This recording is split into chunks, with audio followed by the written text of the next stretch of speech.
Ciertas personas con mucho poder piensan al mundo como una guerra constante entre ellos y nosotros, la élite y la plebe. Para Bernays, el genio de la publicidad norteamericana, para Goebbels, el publicista de Hitler, o para tantos otros, la propaganda consiste en manipular al público para que el gobierno invisible se mantenga en la cima de la pirámide. Nicolás Martínez Laje te explicará a fondo sobre cómo Milei ha construido cierto éxito político pese a ejecutar tareas más que antipáticas y corrosivas para la mayoría de la población. Quédate hasta el último minuto para enterarte de todo.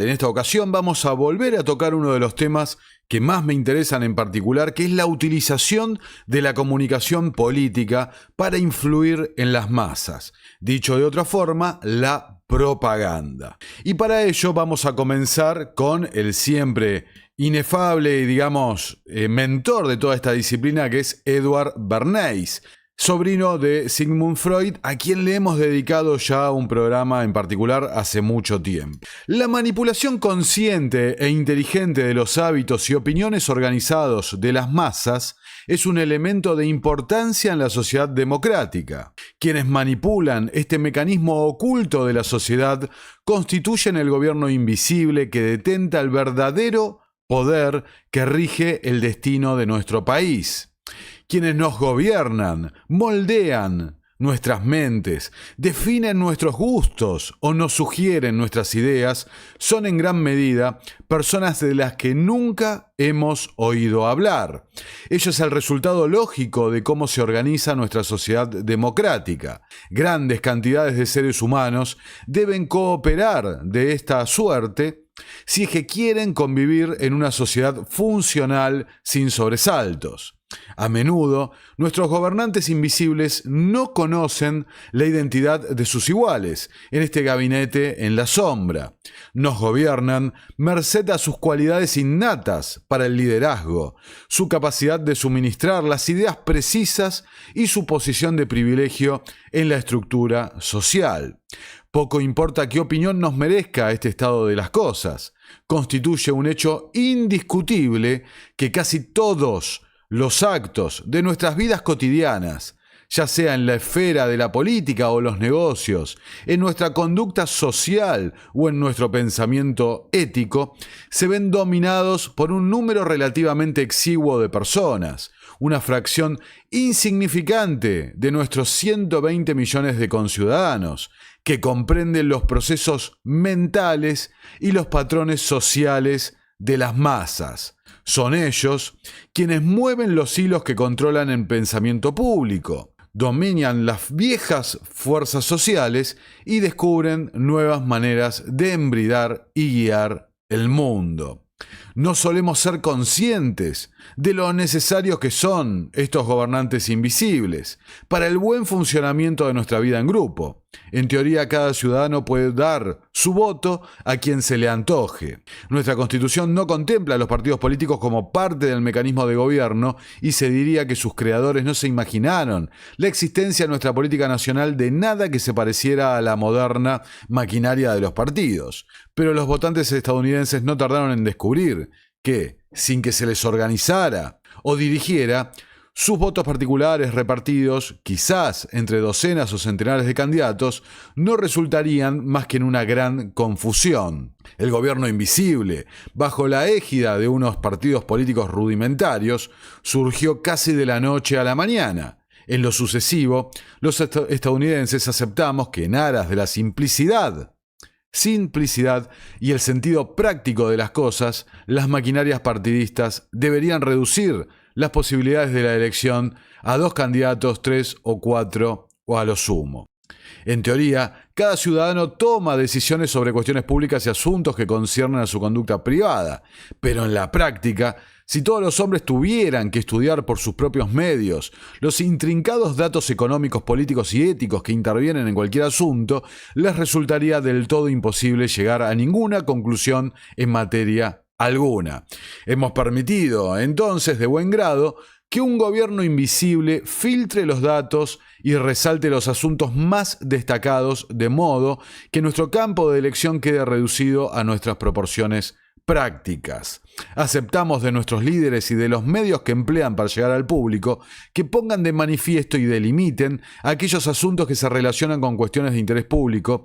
Aceptamos de nuestros guías en el terreno moral, ya sean sacerdotes, ensayistas reconocidos o simplemente la opinión dominante, un código estandarizado de conducta social al que nos ajustamos casi siempre. Esto es los primeros párrafos del primer capítulo del libro de Bernays, Propaganda, cuyo primer capítulo se llama, no casualmente, Organizar el caos. ¿Y cuál es el caos para esta gente, para los propagandistas? El caos es la cantidad de percepciones, opiniones, preferencias, gustos, la individualidad de la gente. Ese es el caos. Nosotros que defendemos un modelo de libertad, decimos que ese caos es lo que conduce a la libertad. Ese individualismo que se representa en las preferencias y elecciones que llevamos cada uno de nosotros día a día. Pero para esta gente, desde el punto de vista del control del ejercicio del poder, no se puede. Necesitan organizar ese caos. ¿Cómo? A través de la mente colectiva.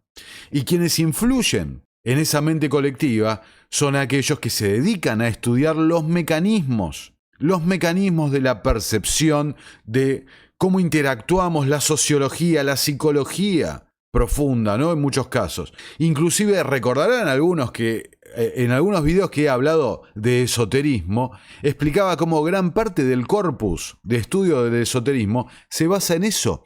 Cómo funciona la mente del ser humano, cómo registramos la información, cómo percibimos nuestro mundo exterior, cómo nos relacionamos con el otro. Hoy, en este video, vamos a hablar del gobierno invisible que dirige la mente colectiva, ¿no? Ilustrado de vuelta, como en el capítulo anterior, por la inteligencia artificial, cómo percibe la manipulación del discurso, de la opinión de las masas y el gran hermano. Fíjate, hasta la inteligencia artificial se da cuenta, ¿no? El gran hermano que se nos viene, 1984, el gobierno autoritario. Ahora, voy a utilizar ejemplos prácticos. Voy a tomar, aclaro, política argentina, que es lo que más cerca tengo, que es lo que veo todo el día, pero si sos un espectador, un suscriptor de otras latitudes, como la mayoría de los que siguen este canal, te pido que simplemente, tomando el ejemplo que voy a dar, lo apliques a lo que ves vos en tu realidad y dejes en la caja de comentarios cómo se expresan estas formas, estas técnicas y tácticas de manipulación en tus latitudes, ¿no? En tu país, los partidos políticos, quienes ejercen el poder. Dicho todo esto, vamos a comenzar escuchando a Fritz Hippler, uno de los cineastas del gobierno de Hitler. Fíjense. Big firm, the secret of propaganda is to simplify complex or complicated things, to make them as simple as possible, as simple that even the less ingenious man can understand what I mean. Simplify. And then, if you had found the form which tells a complicated thing in the simplest way, when you have find this form, then secondly, repeat it every day. Simplify and repetition. That's the secret of modern propaganda. Simplificar y repetir es el secreto de la propaganda moderna, decía Hitler, cineasta del gobierno de Hitler, ¿no? del régimen de Hitler. Simplificar y repetir. Ahora, por ejemplo, en la Argentina, ¿qué candidato fue el que pudo simplificar más su mensaje y lo repitió hasta el hartazgo? Claramente el que simplificó y conectó de esa forma más con su público fue quien ganó las elecciones, el ahora presidente Javier Milei. Trasladémoslo, por ejemplo, a los Estados Unidos. cuando fue la elección entre Donald Trump y Hillary Clinton, ¿quién fue el que más simplificó su mensaje y el que lo repitió una y otra vez? De vuelta, el que ganó, Donald Trump. Hitler, en la misma entrevista, decía, ¿no? En un estado totalitario, tanto el cine como la prensa tienen la misma tarea que el departamento de publicidad, ¿no? Es su gran preocupación. La prensa y el cine, los medios de comunicación y la cultura popular, la misma preocupación. Repetir un mensaje, simplificarlo, que, como dice Hitler, hasta el más simple, el más sencillo de las personas pueda entender el mensaje, retenerlo y votarlo. Ahora debemos situarnos en nuestro mundo moderno. El mundo moderno es muy diferente al que había visto Bernays, al que había visto Goebbels, es muy diferente al que había visto estos cineastas que colaboraban con el Tercer Reich y demás. Es muy diferente. ¿Por qué? Porque la información está por todos lados. Antes, la manipulación de la masa se daba a través, por ejemplo, de los encuentros, los mitines, ¿no?, que hacían los políticos. Es ultra conocida las imágenes de distintos políticos populistas de su época, hablando, ¿no?, con los gestos y demás, transmitiendo sus mensajes, simplificándolo y repitiéndolo para las masas y demás. Pero hoy no estamos solo en la época del cine, como en los años 30 y demás. Ya hemos trascendido la era de la televisión. Hoy estamos conectados a nuestras pantallas, ya sea la del móvil, o sea la tablet, o lo que demonios sea. Estamos conectados literalmente 24/7 los 365 días del año. Es decir, que somos más susceptibles que nunca a las técnicas de manipulación psicológica del pensamiento de la opinión pública, a la propaganda. Estamos sujetos todo el tiempo a lo mismo. Y esto ha adquirido una dimensión notoriamente exponencial, digamos, con el surgimiento de las redes sociales. Ya la arena pública, donde se siente, ¿no?, cómo viene el egregor, ¿no?, la opinión pública, se transmite desde ahí, se percibe desde las redes. Las redes actúan como una suerte de radiografía del inconsciente colectivo, de cuáles son los gustos, las preferencias y los intereses de la ciudadanía. Y muchos me dirán, y yo también lo he dicho, que sin embargo representan un porcentaje mínimo de la cantidad de gente. He mostrado, por ejemplo, el caso de Argentina, que con 1000 tweets ya se puede poner un tema en el trending topic, entre los temas más populares del momento, con solo 1000 tweets. Y en un país con 48 millones de personas, 1000 tweets realmente no representan mucho. Pero sin embargo, en esa generación de contenido, que luego se replica a los medios de comunicación masivos, se replica a la opinión que dan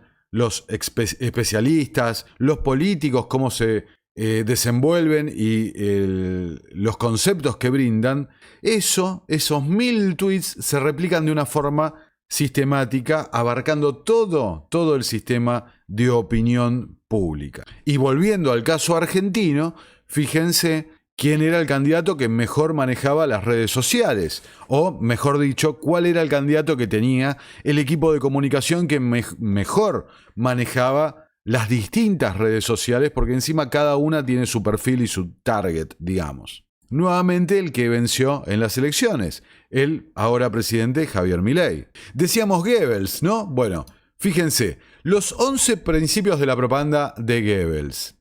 Dice, los estados autoritarios, esta nota de Psicología y Mente, por sus propias ideas fundacionales siempre aspiraron a controlar a todos los individuos que amparara su ominoso paraguas ideológico. En este sentido, definir el camino mediante el que moldear lo más íntimo de todo ser humano, su pensamiento, siempre fue una de las principales metas a conquistar. Esto, unido a los que les leí de Bernays, fíjense cómo, y ha sido el interés de este canal en mucho tiempo, cómo se combina la psicología, el marketing, la propaganda política, que redunda en la manipulación de la mente, con las ideas de la escuela de la Public Choice. Ahí cuando leía a Bernays, fíjense las similitudes, ¿no? La escuela de la Public Choice que, por ejemplo, destroza el sistema democrático como una falacia realmente de representación y demás, e inclusive con el mito, el llamado mito del votante racional, demuestra que la gente vota, toma sus decisiones exclusivamente por valores emocionales. No tiene nada que ver con racionalidad o lógica en las decisiones públicas. Entonces, ahí donde entran estos muchachos.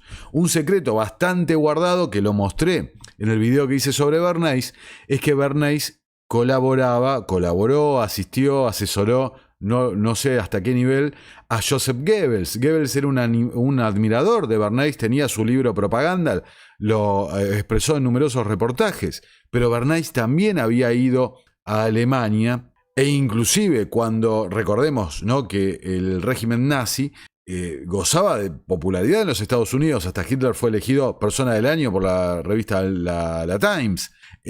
Cuando esa popularidad comenzó a menguar por causas archiconocidas, bueno, inclusive el propio Bernays decidió moverse del término propaganda al término relaciones públicas, porque el término propaganda había quedado muy asociado a esta gente en Alemania. Entonces, fíjense, vamos a ir derecho al punto, ¿no? Los 11 puntos de la propaganda política que mencionaba Goebbels. Y insisto, les pido, traten de mentalizarse y reconocer dónde han visto estas cosas, porque les aseguro, son técnicas que se usan continuamente. ¿Dónde lo han visto esto? En sus respectivos países. El primer principio, el principio de simplificación. Este principio se basa en la reducción de toda la complejidad de los distintos enemigos a una realidad muchísimo más discreta, desprovista de diversidad y muy fácilmente identificable. Hello, la casta. El propósito es infundir a todo lo que se opone a las propias ideas de un rasgo común y sencillo, donde se reduzcan sus aristas hasta la misma caricatura. Esto lo vemos continuamente. Cada partido político cuando accede al poder o en la búsqueda del poder, porque ese es el objetivo de la política, acceder y mantenerse en el poder, siempre necesitan identificar un enemigo. Es la regla número 1, este proceso de simplificación. De vuelta a la simplificación, que hasta una persona con muy pocas luces lo pueda entender. Simplificar. Dice, de esta manera no existiría nunca una batalla contra múltiples antagonistas, sino una guerra en la que solo bregaría un sencillo contendiente, el mal, la brutalidad, la injusticia o la ignorancia. Identificar con simpleza, con claridad y polarizar con ese enemigo. Dice, a través de este proceso se abstraerían todos los matices de los contrincantes, los cuales se concretarían en una idea mucho más sencilla y cargada de la peor connotación imaginable. Los neoliberales, zurdos de M, la casta, en Estados Unidos puede ser el Deep State, ¿no? Como lo usan los políticos que después cuando acceden al poder no hacen nada en contra de, sino los nombran como funcionarios a los miembros del Estado profundo. ¿Ok?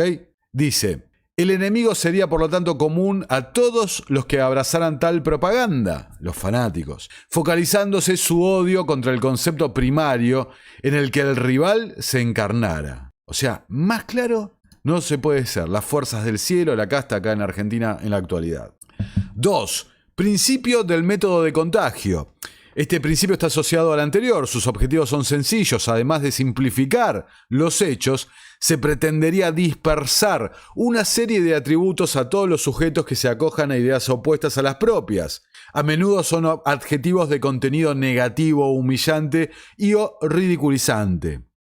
Se trata del paso lógico tras haber diluido la sensación de multiplicidad, mediante el cual se difundirían estereotipos a partir de lo que el aparato de propaganda considerara no deseable, ¿no? Ahí pone un ejemplo que es el que usó mucho Alemania, ¿no? E insisto, se aplica igual, lo vemos ahora, el concepto de la casta. ¿Qué es la casta? Principio de la transposición. A ver, aclaro, ¿no? Nosotros desde este canal hace muchísimo tenemos clarísimo qué es la casta, ¿no? Pero en la mente política, en la actualidad, se va diluyendo y va cambiando ese concepto o quiénes son y quiénes no son, ¿no? De acuerdo a la conveniencia.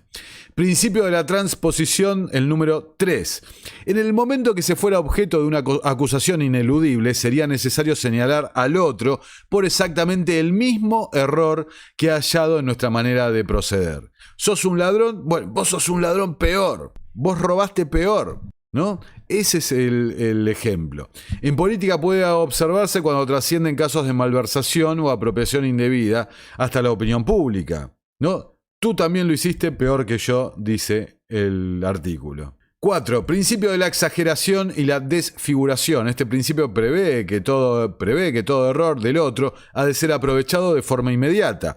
Para ello se procedería a desdibujar su relevancia y alcance, de modo que pareciera un suceso mucho más grave o negativo para los propios intereses de lo que realmente es. La caída de un DNU, la caída de una ley, etc. Se buscaría trazar amenazas en casi cualquier acto que el enemigo llevara a cabo, incluyendo aquellos a los que solo se les pudiera atribuir importancia anecdótica o circunstancial. En este supuesto no se caricaturizaría a los individuos o grupos, sino a su forma de comportarse, cerrando así el círculo maligno de la demagogia. 5. Principio de vulgarización. Este principio propone que las propiedades de los mensajes a comunicar han de adaptarse al nivel de los individuos que van a recibirlo y en concreto al menos inteligente de todos ellos. No sé si se acordarán algunos, ¿no? La campaña presidencial de la Rúa en el año 99, que decían los comunicadores, está dirigida a gente de 13 años. O sea, habían identificado que la persona con menos luces de su potencial votante, tenía la capacidad mental de una persona de 13 años. Y ahí dirigían el mensaje, ¿no? Que hasta el menos inteligente lo pudiera comprender. Dice, a través de este proceso se eliminarían todos los matices complejos. Simplificar, simplificar, simplificar. Fíjense, porque esta propaganda va dirigida a la masa y no a los que la forman a la masa. A la masa la forman individuos. Entonces, aprovechando que los grupos son más fáciles de convencer que los individuos aislados y que también se olvidan más rápido, ahí va dirigido a la mente grupal de la masa, como dice ahí el ejemplo que conté, 13 años. Principio de orquestación. Las ideas que se quieren transmitir a la masa han de repetirse de forma continuada, usando distintos prismas y ángulos, pero insistiendo única y siempre en el mismo concepto. Y fíjense, esto de repetir, dice que la gente le atribuye credibilidad al mensaje, coherencia al mensaje. La repetición una y otra vez, la gente, la masa, asocia que el mensaje es coherente y creíble. Que además, por supuesto, aumenta la cantidad de oportunidades donde está disponible para el acceso a la gente ese mensaje. Principio de renovación. El propósito sería generar tantas acusaciones que la víctima no dispusiera de margen temporal suficiente para excusarse o demostrar su falsedad. Pues en el momento en que intentara liberarse de todo su lastre, el discurrir del tiempo le habría relegado a una situación de irrelevancia o el público ya no tendría interés en lo que tuviera que decir. En definitiva, el propósito es abrumar al rival y sobresaturar al pueblo. 8. Principio de la verosimilitud. Toda información debería estar sustentada por el mayor número de fuentes posible.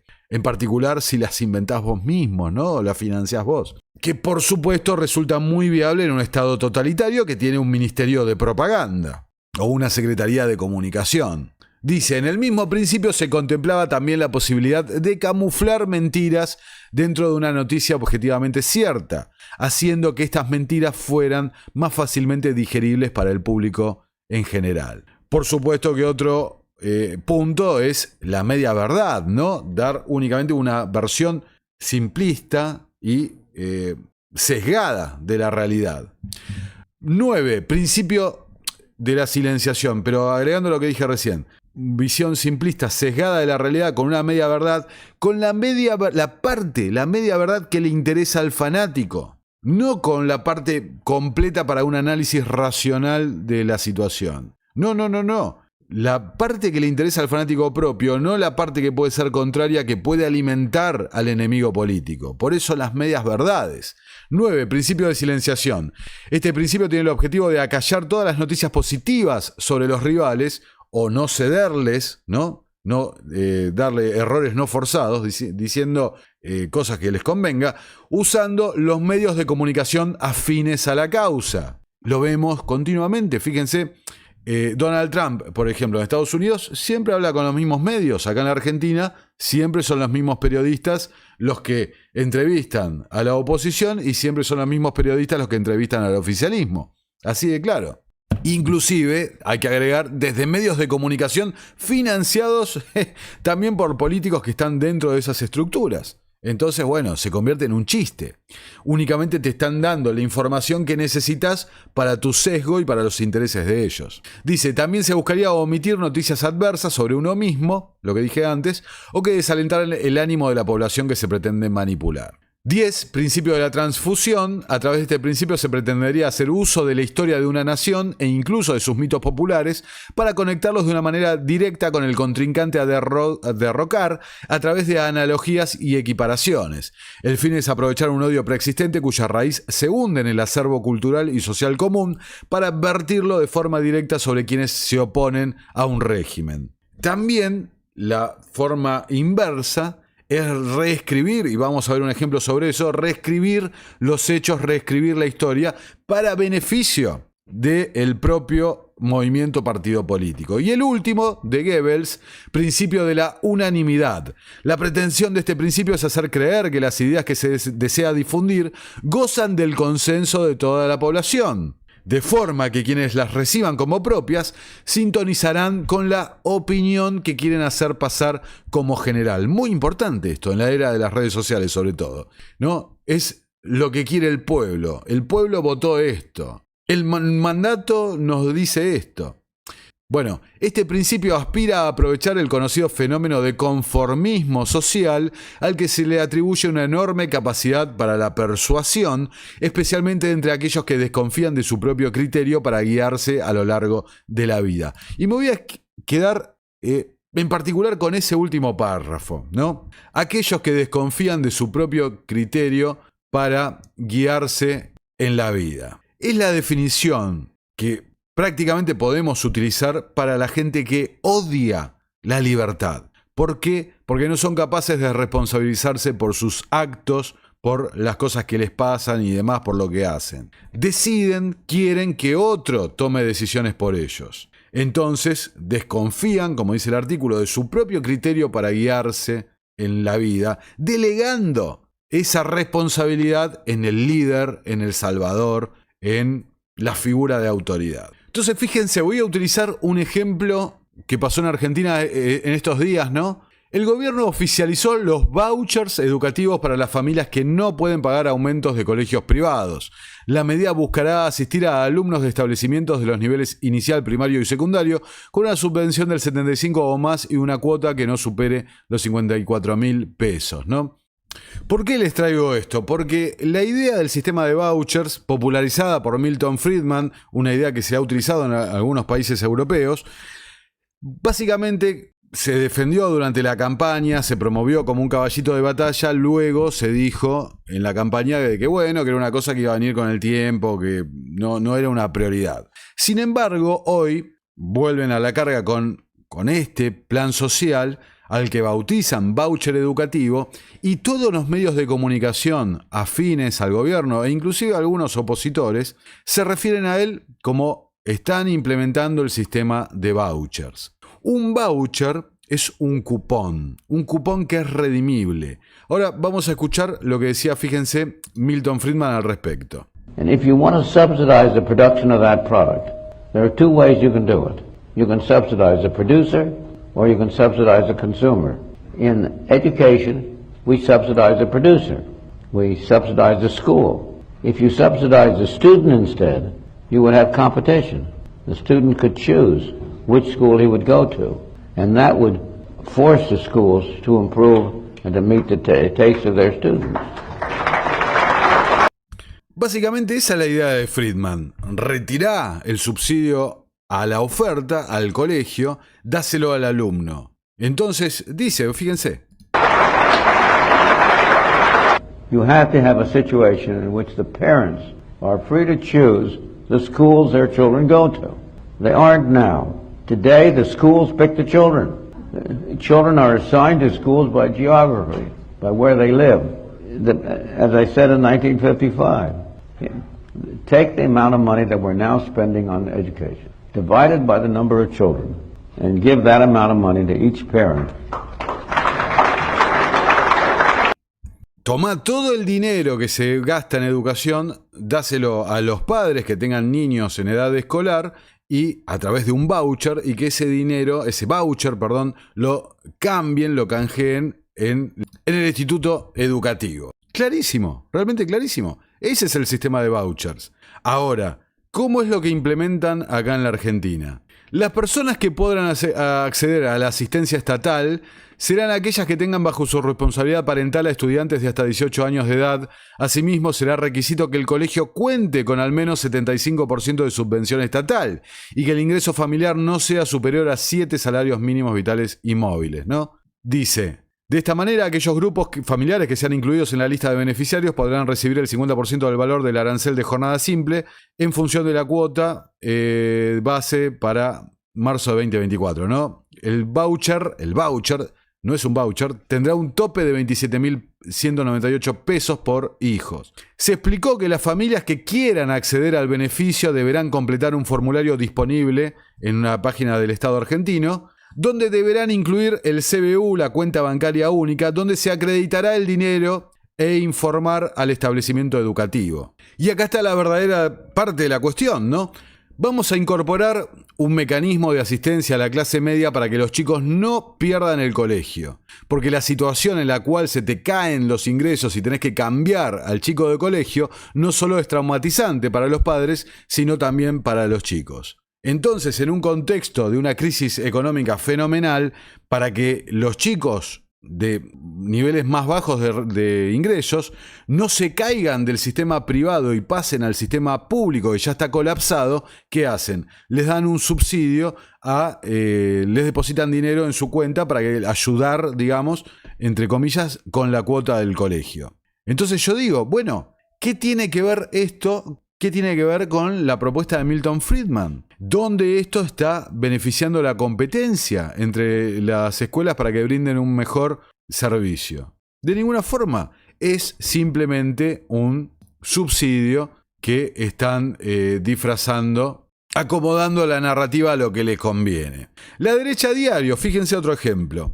A 4 años de la crisis de 2020, Javier Milei lideró la resistencia a los encierros y mantuvo viva la llama de la libertad en tiempos oscuros. Más épica no puede ser el título, ¿no? Sin embargo, fíjate como pone acá mi amigo Lucas de Lecturas Libertarias.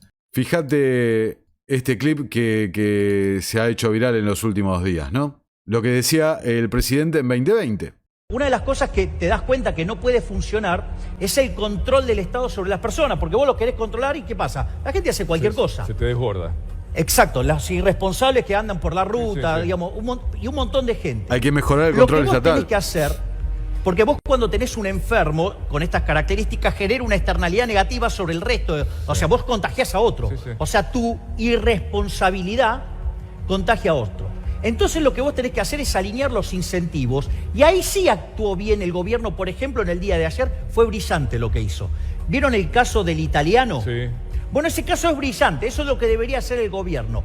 Mostrarle que aquellos irresponsables que enferman al resto o ponen en riesgo al resto, que les va a caer con toda la fuerza el Código Penal. ¿Por qué? Porque entonces el tipo, ahora cuando esté infectado y tenga problemas o venga de una zona de riesgo y debería estar haciendo cuarentena y no lo hace, le va a caer el Código Penal encima con toda la fuerza. Entonces, ¿qué va a hacer? Y se va a cuidar.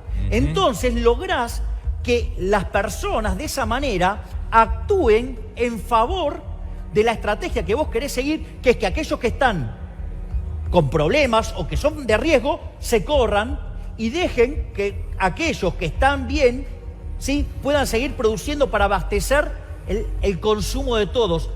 Bueno, ahí lo tenían, ¿no? O sea, digamos, fíjense, yo hace muchísimo tiempo tengo fijado acá en mi perfil de Twitter Sarita, esta señora mayor, que fíjense la imagen, ¿no? 3 policías acá en la foto, pero eran un montón más de policías realmente que estaban tratando de encerrarla. La señora decía: estoy sola, no hay nadie en la plaza, quiero tomar sol. Lo mejor de todo, que Sarita tenía razón, era la vitamina D la clave, ¿no? Pero bueno, o sea, digamos cómo sigue esto. Fíjense, ahora les voy a traer un par de artículos, ¿no?, hablando de quiénes son estos que constituyen ese gobierno invisible que nos manipula, ¿no? Los consultores, los expertos, asesores en comunicación y demás. GDA.com, fíjense que levanta una nota de La Nación, pero La Nación curiosamente no la tiene más, esta nota. Disculpen que se lee así tan clarito, ¿no? Pero bueno, vamos a hacer lo posible. Dice: elecciones 2023, ¿quiénes son los estrategas de campaña detrás de los principales candidatos?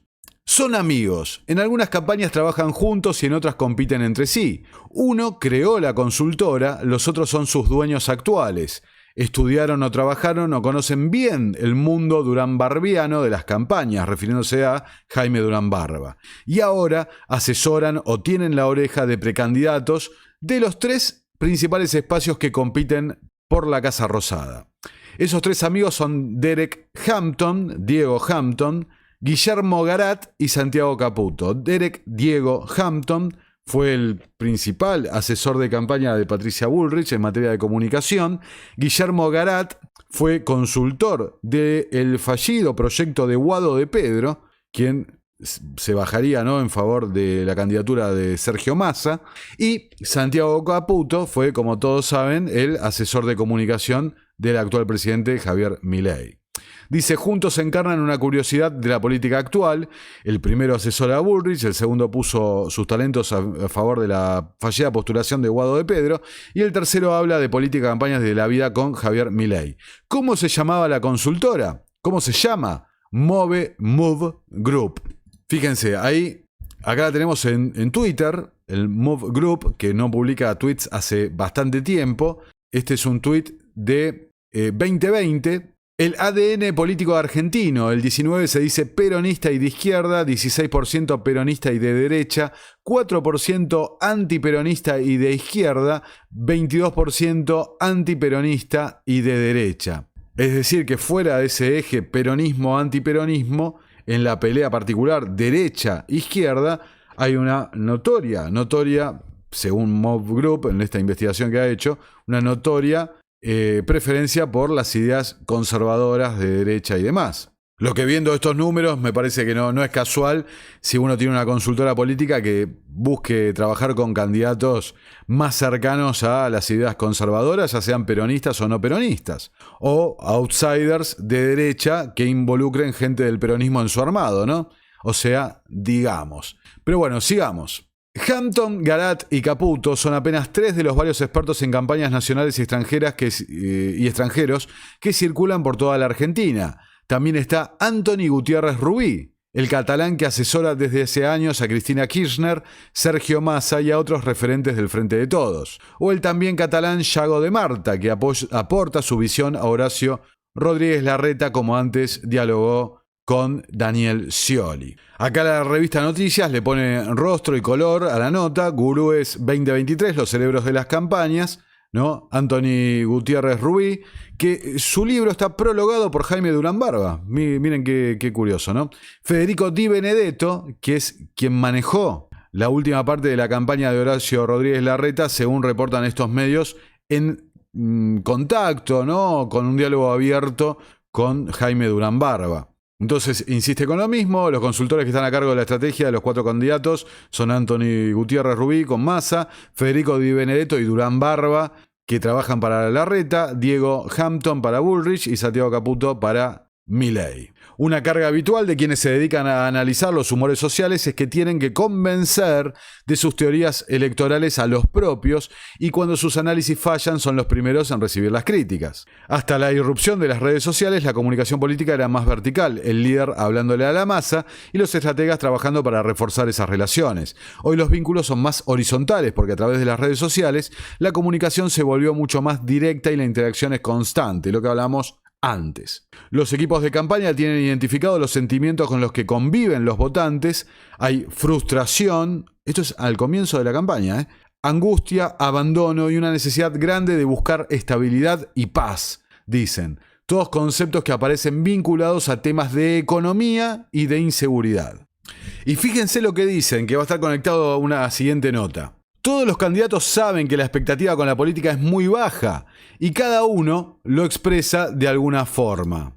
Javier Milei habla de terminar con la casta, Bullrich propone un cambio drástico con la consigna si no es todo, es nada, Larreta comenzó su campaña hablando de ni Macri ni Cristina, y Cristina Kirchner se refiere a la insatisfacción democrática.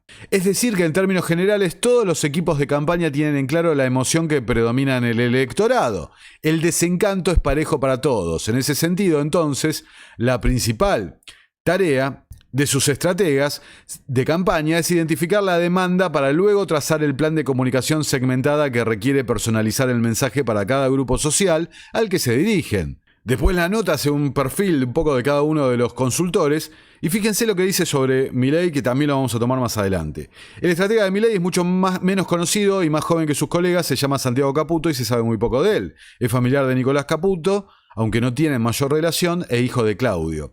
Caputo tuvo la ventaja de que cuando llegó al equipo de campaña de Milei ya estaba Mario Russo, que es quien trabajó el concepto de confrontar con la casta, una marca registrada en los discursos de Milei creada por Ramiro Marra. Acá lo tenemos a Mario Russo para noticias también. El ex asesor comunicacional de Javier Milei explicó por qué se alejó de la Libertad Avanza y detalló el origen del concepto de casta. Las castas y el nepotismo están en la esencia sociobiológica del ser humano, diría. Y agrega, cuando lo conocía Javier tenía como idea inicial no romper con todos los liberales que tenía alrededor y generar una campaña acorde a los populismos de derecha que hay en el mundo. Uno de los conceptos fundamentales para instalar esa discusión y división entre dos grupos antagónicos, ver Goebbels, por un lado un pueblo puro y sano, la gente de bien, y por el otro lado la política. Era entonces instalar la idea de casta. Esta idea, dice, ya tiene 15 años, pero en Argentina somos poco adeptos a los libros. Y cuando pasan las cosas en Europa o Estados Unidos no nos damos cuenta. Este concepto ya fue utilizado por Podemos, el partido de ultraizquierda español. ¿No? Fíjense lo que decía Mario Russo, de dónde surgió la idea de casta. La Nación escribía en 2022, dentro del segmento del Juntos por el Cambio, la era post-Durán Barba. Horacio Rodríguez Larreta y Patricia Bullrich apuestan a nuevos gurúes y estrategas para su interna. Esto es cuando Federico Di Benedetto se dedicó más de lleno y Durán Barba lo veía más de por afuera, ¿no? Por arriba supervisando. Y Bullrich había incorporado a Diego Hampton. Fíjense lo que dice la nota y cómo se alinea con varias de las cosas que hemos mostrado en este canal. La disputa entre Horacio Rodríguez Larreta y Patricia Bullrich se libra en todos los planos, mientras Mauricio Macri estira el misterio en torno a su propia eventual candidatura y se ubica en un rol ecuménico. El jefe de gobierno porteño y la ex ministra Bullrich aceleran el armado de sus proyectos presidenciales y se alistan para la batalla interna. Además de nutrir sus equipos técnicos, reclutar aliados y estrechar lazos con el Círculo Rojo, una fuente de financiamiento, Bullrich y Larreta ajustan sus estrategias políticas y de comunicación para seducir al electorado.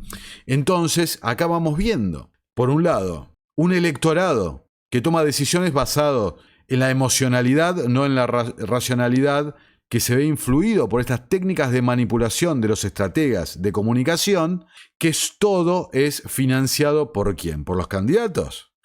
No se crean, que es financiado por la gente de los empresarios, el dinero, el Círculo Rojo.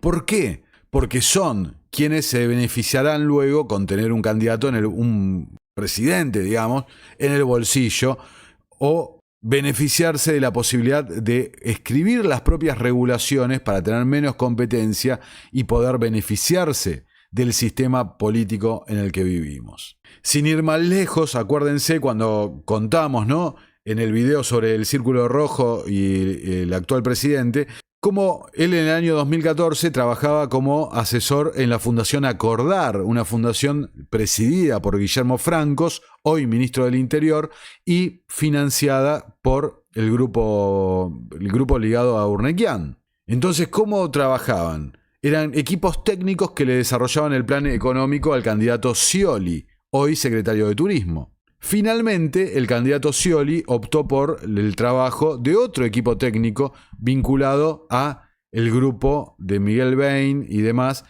más cercano a Eduardo Elstein, el Pope quizás del Círculo Rojo en la Argentina. Entonces funciona así: el Big Money le aporta a los equipos técnicos, le aportan presumiblemente los equipos de comunicación, todo para seducir a vos, yo, los que pongan el votito en la urna. Y fíjense lo que menciona la nota. Dice que se organizó una reunión entre el que era, con el alejamiento de Durán Barba, el coordinador de la comunicación del PRO, Fernando de Andrés, con el consultor político Guillermo Raffo, frente a la preocupación de Macri por la irrupción de los libertarios. Su intención, dice, era ordenar la multiplicidad de voces en la conducción partidaria para no desperfilarse. Y acá está la nota también de La Nación, medio asociado a Macri, que habla sobre esta reunión, ¿no? Fíjense, dice: inquieto por el nivel de internismo y el crecimiento de Milei y las encuestas, Macri busca influir en el armado de la estrategia de la oposición para volver al poder en 2023. Tras pedirle fair play a Larreta y Bullrich, quienes no ocultan su inquietud por la indefinición de Macri sobre si jugará o no en los próximos comicios, el expresidente pretende fortalecer al PRO y evitar que pierda la frescura frente al avance libertario. No podemos entregarle la novedad o el perfil disruptivo a Milei, señalaron cerca del expresidente. Macri insiste en el que el PRO debe ser el garante institucional, insisto, del cambio. Ahora, volviendo a la previa, ¿no?, de la campaña, la era post-Durán Barba, que dice La Nación, fíjense, ¿no?, y sumado a eso que contaba de Macri. Al igual que la mayoría de los consultores, Hampton alertó a Bullrich sobre un clima social inquietante de cara a los próximos comicios. Percibe un creciente desinterés en la política y un profundo pesimismo sobre el futuro en la opinión pública. Según fuentes de su entorno, el consultor de Bullrich está convencido de que la polarización se acentúa y que hay una demanda de cambio del status quo. A diferencia de los estrategas de Larreta, que consideran que la avenida del medio o el centro moderado es más una construcción de la política que de la opinión pública, y entiende que el fenómeno libertario de Milei tiene sobre todo un componente antisistema. Capitaliza el malestar con la clase dirigente por la crisis económica con una mirada maniquea: la casta o nosotros. Entonces, para centrar un poco las ideas, Jaime Durán Barba, el asesor estrella del PRO durante muchos años realmente, un docente de la Universidad George Washington, donde cursó Derek Hampton, entre paréntesis, una universidad generalmente asociada por vínculos con la CIA, retengan eso. Derek Hampton, acá en la Argentina, forma una consultora llamada Move Group, que tiene entre sus asociados o miembros, ¿no?, el propio Hampton, el señor Garat, Vidal y por ahí dando vueltas Santiago Caputo. En la elección presidencial de 2023, de una forma u otra, todos estaban trabajando en gran parte de los candidatos que estaban dando vueltas. A Larreta lo asesoraba por arriba Jaime Durán Barba, con Di Benedetto como figura central. Bullrich estaba con Derek Hampton, Javier Milei con Santiago Caputo, y Garat estaba con Guado de Pedro, algo que se cayó bastante incipientemente. Hoy Guillermo Garat es vicepresidente de comunicación de YPF, ¿no?, digamos. Pero voy a esto, de que es más fácil verlo con el diario del lunes. Fíjense la visión que tenían respecto a lo que pasaba del sentimiento social y lo que pasaba respecto a la libertad avanza y el movimiento de Javier Milei. Todos los estrategas de la misma consultora Move Group veían el pedido de cambio, de ruptura con el status quo, deslegitimación, ponele, de la política o crítica feroz al sistema político. Ahora, cada uno de los candidatos optó dentro de ese marco una estrategia diferente. Larreta, la más moderada, ¿no? Hablando de una construcción política del camino del medio, fue un fracaso estrepitoso. Bullrich, orden, ¿no? Llamando al orden, fuerza, seriedad y demás. Estrategia que se acentúa con Derek Hampton en el camino. Pero como dijimos antes, no pudo simplificar su mensaje, no lo pudo calar en la gente y falló grotescamente en las redes sociales. Y por supuesto, la versión más extrema, más disruptiva de esto, la casta, ¿no? Que podía capitalizar esa ruptura con el sistema político, la lista que ganó, Javier Milei. Entonces, bueno, fíjense, refrendando esto que estoy diciendo, Patricia Bullrich, de cara a la elección general, reemplaza directamente a su estrategia, reemplaza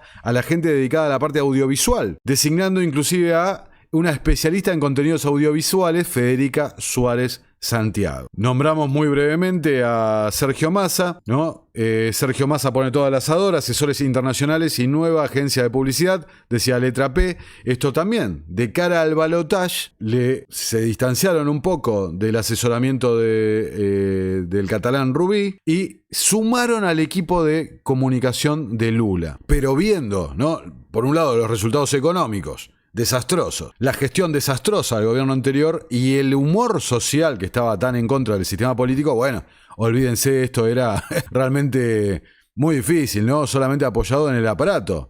Más teniendo en cuenta la vinculación entre la lista La Libertad Avanza con el armado de Massa, y bueno, ya lo hemos tratado en otros videos eso. Bueno, La Nación, Santiago Caputo, los misterios detrás del monotributista que finalmente fue contratado ayer y que es furor en las redes. Dice, el propio presidente lo definió como el cerebro detrás del triunfo libertario, según él, trabajó para otros candidatos, no registra ninguna relación de dependencia ni ingresos. La nota señala, es una de las personas de mayor relevancia en el gabinete, que hasta ayer no había sido designado como funcionario público, lo cual despertó polémica porque teniendo un rol fundamental en el gobierno no está sujeto a restricciones, prohibiciones y obligaciones de la ley de ética pública, como presentar una declaración jurada patrimonial. Acá la nota señala, ¿no?, su vinculación con Move Group, como contamos antes. Dice, para la FIP fue prácticamente un desconocido hasta 2014, cuando tenía 29 años. Recién en ese momento se inscribió ante el organismo recaudador como monotributista. Actualmente sigue en ese régimen. La categoría B, la segunda más baja. Es la única constancia de trabajo que registra al momento y al tiempo previo a ingresar informalmente al gobierno libertario. Nunca registró una relación de dependencia hasta ahora con la contratación estatal. En su entorno explican que se debe a que trabajó mayormente como consultor con ingresos en el exterior, aunque no confirmaron si tiene domicilio fiscal afuera, es decir, si tributa en otro país. Dos de las personas que recurrieron a sus servicios como estratega dijeron que trabajó gratuitamente. ¡Qué generoso! En informes públicos no figura que sea titular de una tarjeta de crédito a su nombre. Los sistemas bancarios del país no reportan ningún movimiento crediticio con él como titular. Después la nota hace un perfil, ¿no?, de toda la vinculación con Move Group. Y fíjense, Caputo comenzó a trabajar con Milei en 2021 de la mano de Ramiro Marra, ex candidato a jefe de gobierno porteño, y de Eugenio Casieles, legislador porteño. De acuerdo con diversas fuentes, ellos, que se consideran socios, armaron un equipo para el libertario al que sumaron a Caputo.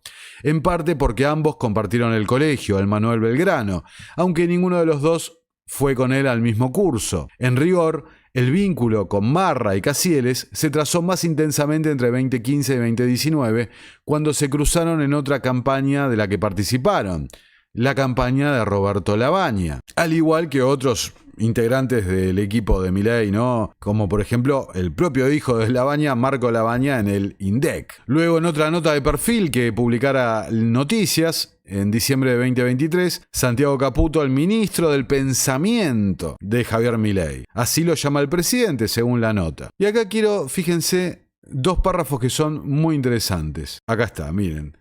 Dice la nota, Caputo estudió 3 años de Ingeniería Informática en la Universidad de la Defensa Nacional, interesado en unirse a la ex CIDE para desarrollar tecnología para hacer espionaje. Sin embargo, tras descubrir la realidad cotidiana del trabajo de un espía, comprendió que no era tan romántico como se imaginaba. Cambió su enfoque y se pasó a Ciencias Políticas en la Universidad de Buenos Aires. Dice que, a través de conexiones personales, conoció a Jaime Durán Barba. Fíjense lo que decía Jaime Durán Barba en una entrevista que dio con Ernesto Tenenbaum respecto a cómo había conocido a Santiago Caputo. Sin duda, él es el único político moderno que está funcionando en Argentina. La política ahora se hace en redes ante todo y hay que saber en qué red y cómo, porque no se trata, las redes no son un universo uniforme. Hay que ver en cada red cómo se funciona, qué se hace. Milei sabe comunicarse y en eso es absolutamente moderno. Milei durante la campaña no dijo que iba a tomar estas medidas, dijo que ajustaría a la casta, y la casta es algo abstracto. Se ve que en la casta no está Scioli, no está Macri, no está Patricia, una casta un poco amplia, pero una cosa es que usted diga, voy a ajustar a la casta, y otra cosa que el señor que va a su trabajo encuentre que el pasaje de ómnibus o el pasaje de tren ha subido al 300%. No es lo mismo. Jaime, tengo dos preguntas antes de despedirte. La primera, Milei y todo el mundo está hablando de que hay un hombre que está pensando al lado de Milei, que no figura públicamente, salvo algunas fotos, que se llama Santiago Caputo. Y cuando uno mira la historia de Caputo, ve que trabajó en los equipos Durán Barba. ¿Usted lo recuerda? ¿Puede contarnos algo de Santiago Caputo? Desde luego, es una persona con la que trabajé bastante tiempo. En el 2007, Filmus metió gente de la CIDE en una oficina en la calle Libertad para decir que hacían campaña sucia y me enjuició. Esa oficina se llamaba Durán Barba y Asociados, y ahí estaba Santiago, estaba Rodrigo Lugones. Teníamos el proyecto de hacer un posgrado en Argentina sobre consultoría política, ayudados por la George Washington University. Filmus hizo eso y alguna gente se despechó, había gente de diversos países, pero lo conozco mucho. Es una persona inteligente, preparada. Dos preguntas antes de Vamos a repetirlo para que quede clarísimo, ¿no? Milei y todo el mundo está hablando de que hay un hombre que está pensando al lado de Milei, que no figura públicamente, salvo algunas fotos, que se llama Santiago Caputo. Y cuando uno mira la historia de Caputo, ve que trabajó en los equipos Durán Barba. ¿Usted lo recuerda? ¿Puede contarnos algo de Santiago Caputo? Desde luego, es una persona con la que trabajé bastante tiempo. En el 2007, Filmus metió gente de la CIDE en una oficina en la calle Libertad para decir que hacían campaña sucia y me enjuició. Esa oficina se llamaba Durán Barba y Asociados, y ahí estaba Santiago, estaba Rodrigo Lugones. Teníamos el proyecto de hacer un posgrado en Argentina sobre consultoría política, ayudados por la George Washington University. A ver, entonces dice que Daniel Filmus, montó una oficina con gente de la CIDE llamada Durán Barba y Asociados para operar en contra de Durán Barba. Y como acabamos de leer, ¿no? Acá, según la revista Noticias, Caputo estudió 3 años de Ingeniería Informática en la Universidad de la Defensa Nacional, interesado en unirse a la ex CIDE para desarrollar tecnología para hacer espionaje. Sin embargo, tras descubrir la realidad, cambió su enfoque y se pasó a las ciencias políticas en la Universidad de Buenos Aires. Ahora, fíjense lo que dice la nota. A través de conexiones personales conoció a Jaime Durán Barba y comenzó a colaborar en los equipos del Ecuatoriano. Conexiones personales, la oficina que habían montado, según Durán Barba, lo acaban de escuchar, Filmus con gente vinculada a la CIDE. Allí conoció a Santiago Nieto y Roberto Zapata, socios destacados del ex gurú del PRO, especializados en opinión pública. La intensidad y la pasión del trabajo lo llevaron a abandonar la carrera a solo 4 materias de recibirse para dedicarse por completo a la consultoría política a través de la consultora Move Group, junto a Rodrigo Lugones, Guillermo Garat y Tomás Vidal. Entonces, volvemos a lo que dice Durán Barba. En la calle Libertad para decir que hacían campaña sucia y me enjuició. Esa oficina se llamaba Durán Barba y Asociados, y ahí estaba Santiago, estaba Rodrigo Lugones. Teníamos el proyecto de hacer un posgrado en Argentina. Estaba Rodrigo Lugones, Santiago Caputo, con el proyecto de hacer un posgrado en la Argentina. Sobre consultoría política, ayudados por la George Washington University. Sobre consultoría política, ayudados por la George Washington University. De ahí, Lugones, Caputo, Hampton y Vidal y Garat van a trabajar a Move Group, ¿no? A hacer la consultoría, bueno, todo lo que describimos antes. La George Washington University, acá estoy especulando, realmente no hay nada que lo pruebe lo que estoy diciendo, pero la George Washington University, vinculada a la CIA, eso sí es público y notorio, hacía un posgrado para trabajar en consultoría política en la Argentina con toda esta gente. Gente que se dedica principalmente a trabajar con sectores más vinculados a pensamiento de derecha y demás, evidentemente más alineados con los intereses de los Estados Unidos. Vamos a dejar este punto acá, cada uno saque sus conclusiones respecto a qué es lo que está pasando ahí, ¿no? Ahora, fíjense lo que decía esta nota de noticias, que es algo que yo no lo había leído, pero está muy alineado con algo que vengo diciendo hace muchísimo, ¿no? Respecto al experimento de la libertad avanza. Habla de cuando se estaba escribiendo el discurso que diera Milei respecto a, por cadena nacional, respecto a la necesidad del ajuste y el estado de cómo recibió el país. Fíjense, dice, otra vez se avanzó sobre la idea del ajuste. Este punto es tal vez el más novedoso del gobierno de Milei, porque su ascenso al poder estuvo acompañado del mandato de achicar los gastos y liberar los precios, y es una de las cruzadas más importantes de sus primeras semanas de gestión.